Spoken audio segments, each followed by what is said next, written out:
होली पर बवाल पार्ट 2। सुष्मिता अभी अभी गांव से शहर शिफ्ट भइल रही। सुष्मिता आगे की पढ़ाई यहाँ से करे के फैसला के लिए रही। ई अनजान शहर में सुष्मिता के कोई भी ना जानत रहे। यही से उनका यहाँ सेटल होके में दिक्कत होत रहे, पर वो बहुत ही खुश रही, काहे कि शहर में पढ़ाई करे के उनकर सपना अब पूरा होखत रहे। उनका अब रहे खातिर एगो कमरा भी किराया पर मिल गयल रहे। जहाँ वो रहत रहे वहाँ के मकान मालिक मुरली जी बहुत ही बुजुर्ग रहले। उनकर पत्नी मर चुकल रही और उनकर दूगो बेटा बाहर अमेरिका में रहत रहले। व्यवहार में मुरली जी बहुत ही अच्छा इंसान रहले और साफ मन के भी। यही से सुष्मिता के मन वहाँ लागे लागल रहे। कुछ दिन में ही सुष्मिता के कॉलेज आयल जायल शुरू हो गई रहे। शुरुआत के दिन में उनका थोड़ा अजीब लागत रहे, काहे कि शहर में सब केहू के रहे के तरीका बहुत ही अलग रहे। वहाँ के पहनावा के देख के उनका बहुत ही अजीब लागत रहे और वो खुद के सबसे बहुत ही अलग महसूस करत रही। ऐसे ही रोज की तरह सुष्मिता पार्क में बैठल रही, जहाँ उनका एगो सपना नाम के लड़की मिले खातिर आई। हेलो, हाय। तू ई कॉलेज में नया बारू नु? हाँ, ये हमार पहला साल है। हमरा लागत ही रहे। हमार नाम सपना है। हम फाइनल ईयर में बानी। ओ, हमार नाम सुष्मिता है। तो सुष्मिता, तू कहाँ से बारू? हम कानपुर से बानी। यहाँ बस पढ़ाई खातिर ही आयल बानी। ओह, ओके। इतना डेडिकेशन सही बा यार। हम तो बस माई बाबूजी के कहला पर यहाँ पढ़ रहल बानी। वैसे भी हमरा पढ़ाई लिखाई के इतना शौक नहीं के। तब तो बोल काहे नहीं खुद अपना माई बाबूजी से ए बारे में? तू बता दा कि तहार सपना कुछ और बा। हम तो गाना बजावे के चाहतानी। मतलब डीजे बने के चाहतानी। और उनका लोग के हिसाब से ई कोनो सपना ना हा। ता तू भूल ही जा। अच्छा, वैसे हमार माई बाबूजी तो कहेले कि जवन बने के बा बना। यही से तो हम यहाँ बानी। हाँ, हम पढ़ लिख के एगो बड़ा सा कंपनी में काम करे के चाहतानी। का बात। बढ़िया बा माई बाबूजी के बेटी। सुष्मिता और सपना के बीच काफी देर तक बातचीत भई। दोनों एक दूसरा से काफी घुल मिल गई रही कि तभी वहाँ सपना के भाई विशाल आई। अरे सपना, तू यहाँ बैठल बारू? घर नहीं के जाए के का? हाँ, जाए के बा। अच्छा तू गाड़ी निकाला, हमनी के इकट्ठा जाइम सन। और सुना, आज सुष्मिता भी हमनी के साथ जाई हन। हम? हाँ, विशाल तहरा के तहार घर छोड़ दी ही। पर कुछ ना, बस तू चलत आरू हमनी साथे। विशाल, तू गाड़ी निकाला। सपना के बहुत बार कहला पर सुष्मिता के उनकर बात माने के पड़ल और वो दोनों के साथ चल गई। रास्ता में जाते समय विशाल सुष्मिता से उनकरा बारे में पूछल शुरू कइले। तो सुष्मिता, विक्रम सर के क्लास में बारू नु तू? हाँ, पर तहरा कैसे पता? तहरा याद होखे त आज विक्रम सर केहू के बहुते डांटत रहलन। हाँ, डांटत त रहले, पर हम ध्यान ना देनी। हाँ, वो महान हस्ती हम ही रहनी।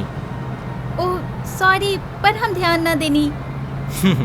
बढ़िया भइल कि ना देलू, ना तय गाड़ी में तू ना रहतू। सुष्मिता, तू एकर बात दिल पे ना लिहा। ई ऐसे ही बोलत रहेला। और तू तो घरे चल। आज माई बाबूजी के बताएं कि फिर आज तारा विक्रम सर से डांट पड़ल है। अरे दीदी, ऐसा मत कर ना प्लीज।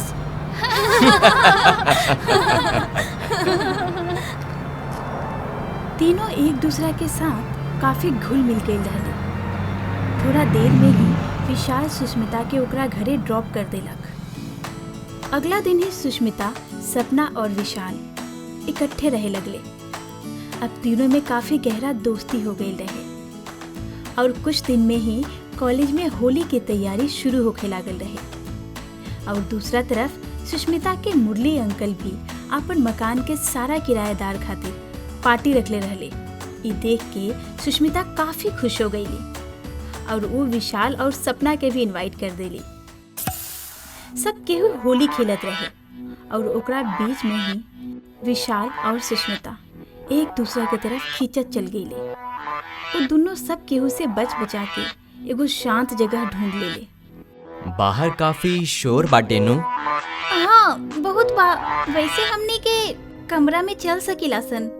सुष्मिता के बात सुन के विशाल ओकरा साथे ओकरा कमरा में चल गई। दोनों के सिर में काफी दर्द होत रहे। ओकरा बाद वो दोनों थोड़ा देर आराम करल ही ठीक समझ ले, पर खुद के एक दूसरा के करीब पाके विशाल और सुष्मिता से रहल ना गई और वो एक दूसरा के आगोश में खो गए।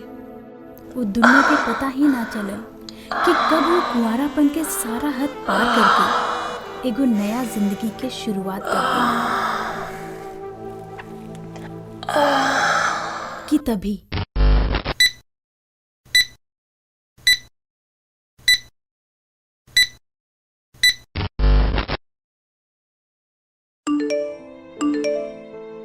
अपना फोन में आयल मैसेज के देख के सुष्मिता के पैर से जमीन खिसक गई।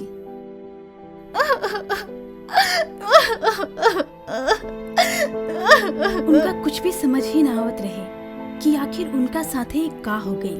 अपना साथे भइल धोखा के वजह से वो बहुत ज्यादा टूट चुकल रहे। वो बहुत ज्यादा रोवे लगी कि तभी उनका लगे एगो और मैसेज आई जिसमें लिखल रहे कि अगर ये वीडियो के वायरल निखू करवावे के चाहत तो तू अपन बिना कपड़ा के फोटो भेजता।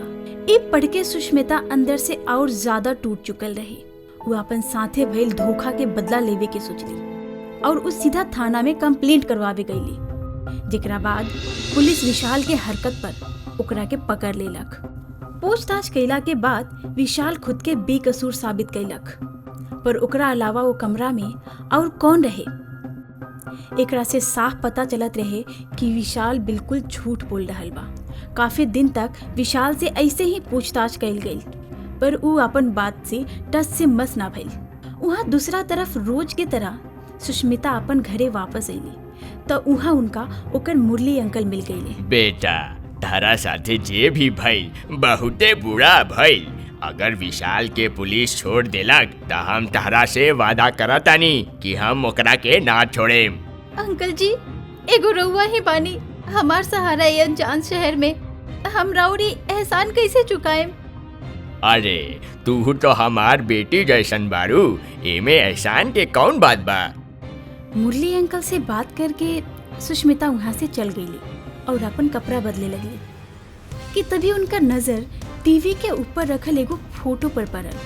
ये टेढ़ा कैसे हो गई? सुबह तक तो ठीक रहे। सुष्मिता जब पास से देखली तो उनका एगो छोटा सा कैमरा दिखल। ये देख के सुष्मिता के हालत खराब हो गई कि तभी वो सोचली कि अगर वो परेशान या हैरान भइली तो देखे वाला के पता चल जाई कि वो एक कैमरा के देख लेली बाड़ी। यही से वो बिना कोनो डर के टीवी के साफ करे लगली। मौका मिलते ही सुष्मिता पुलिस के फोन करके बुला लेली। पुलिस जब जांच पड़ताल कैलक तो वो कैमरा के कनेक्शन सीधा केहू और से ना बल्कि मुरली अंकल के कमरा से जुड़ल रहे। हाँ ये सब हम ही करत रहनी। लड़की सन के ऐसन देखल हमरा बहुते अच्छा लागेला। यही से आज तक अपन बिल्डिंग में कौनो लड़का के रुके ना देनी। सब कुछ नीमन से चलत रहे, पर ई सुष्मिता के आए गईला से सब कुछ खराब हो गई। खराब तो अब तोर होई बुढ़ऊ, जब तोर जवानी के चर्चा हमनी के भीतर करेम सन, बाहरी तब बाद में, पहले ते भीतर पिटाइबे। सब कुछ जनला के बाद सुष्मिता के विशाल खातिर बहुत बुरा लागल। उनका एगो छोटा से गलत फहमी के वजह से विशाल के पूरा करियर खराब हो सकत रहे। यही से सुष्मिता ओकरा से माफी मांग लेली। फिर विशाल पूरा बात के समझते हुए सुष्मिता के माफ कर देलक और एक बार फिर से विशाल, सुष्मिता और सपना अपन दोस्ती के एगो नया शुरुआत कैले। अगर रउरा लोग इनके हमनी के कार्टून पसंद आवता तो एकरा के लाइक करी, शेयर करी और सब्सक्राइब भी करी। और हाँ, बेल आइकन दबावल मत भूलें।